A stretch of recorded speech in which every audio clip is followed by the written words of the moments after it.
पाकिस्तान के खिलाफ एक और ऑपरेशन की तैयारी।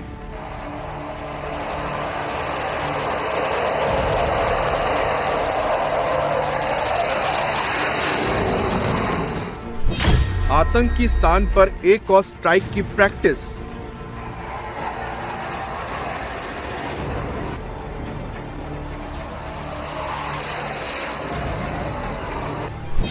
एयरफोर्स का पराक्रम, पाकिस्तान में मचा हड़कंप।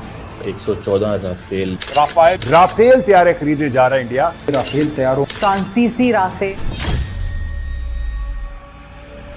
पाकिस्तान और चीन को एक साथ चेतावनी।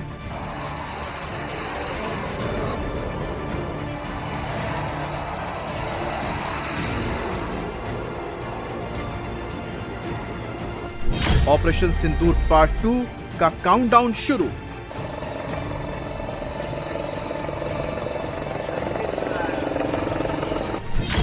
ये भारतीय वायुसेना के धुरंधरों की दहाड़ है, जिसे सुनकर पाकिस्तान कांप रहा है।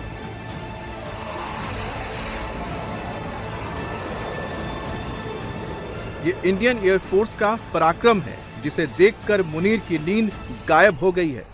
And touchdown. Shoots out, aircraft landed, mission accomplished. ये भारतीय वायुसेना के वो धुरंधर हैं जो चीन के कान के पास जाकर दहाड़ रहे हैं।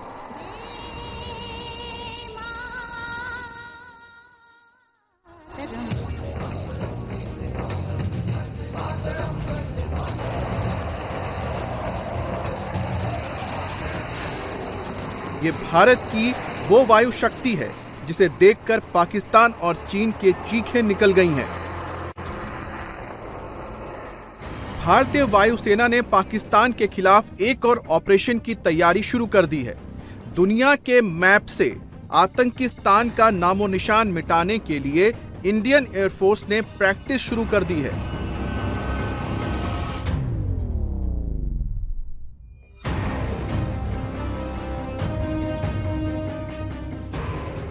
खुद देश के प्रधानमंत्री नरेंद्र मोदी ने भारतीय वायुसेना की तैयारियों का जायजा लिया। प्रधानमंत्री नरेंद्र मोदी ने अपनी आंखों से भारत के वायुवीरों का पराक्रम देखा।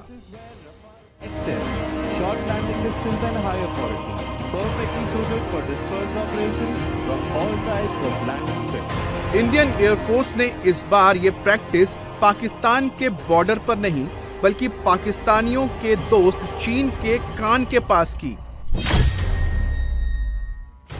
दरअसल आज प्रधानमंत्री नरेंद्र मोदी ने असम के डिब्रूगढ़ में नेशनल हाईवे पर बनी अत्याधुनिक हाईवे एयर स्ट्रिप का उद्घाटन किया। NH 127 के 4.4 किलोमीटर लंबे हिस्से पर मोरान एयर स्ट्रिप बनाई गई है। ये पूर्वोत्तर भारत की पहली हाईवे एयर स्ट्रिप है, जो चीन से महज 300 किलोमीटर ही दूर है। ये सिर्फ किसी एयर स्ट्रिप का उद्घाटन नहीं था, बल्कि ये भारत की वायु शक्ति, रणनीतिक तैयारी और पूर्वोत्तर की सुरक्षा क्षमताओं का ऐसा प्रदर्शन था जिसने मौके पर मौजूद लोगों के साथ साथ पूरे देश को गर्व से भर दिया। एयर स्ट्रिप के उद्घाटन के बाद वहां भारतीय वायुसेना का सबसे दमदार एयर शो देखने को मिला।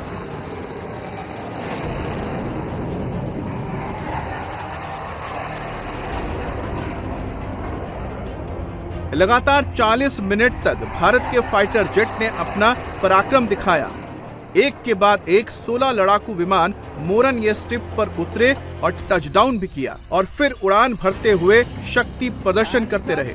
इस सुपर शो में भारतीय वायुसेना के सबसे शक्तिशाली विमान राफेल, सुकोई 30 MKI और C-130J सुपर हरक्यूलिस भी शामिल थे। एक के बाद एक 16 फाइटर जेट का हाईवे पर उतरना, टचडाउन करना और फिर आकाश में करतब दिखाते हुए गुजरना देश के दुश्मनों के खिलाफ जय घोष था।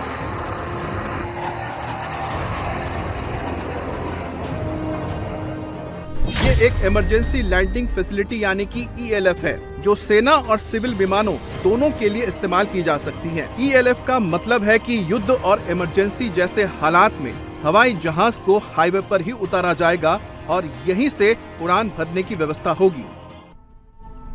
प्रधानमंत्री नरेंद्र मोदी ने न सिर्फ जंग की तैयारियों को देखा, बल्कि पाकिस्तान का नामो निशान मिटाने के लिए एक और बड़ा फैसला लिया है, जिसकी गूंज इस्लामाबाद से लेकर रावलपिंडी तक, पेशावर से लेकर कराची तक सुनाई दे रही है। मोदी ने रातों रात पाकिस्तान के मुनीर, मसूद और हाफिज के डेथ वारंट पर साइन किया है।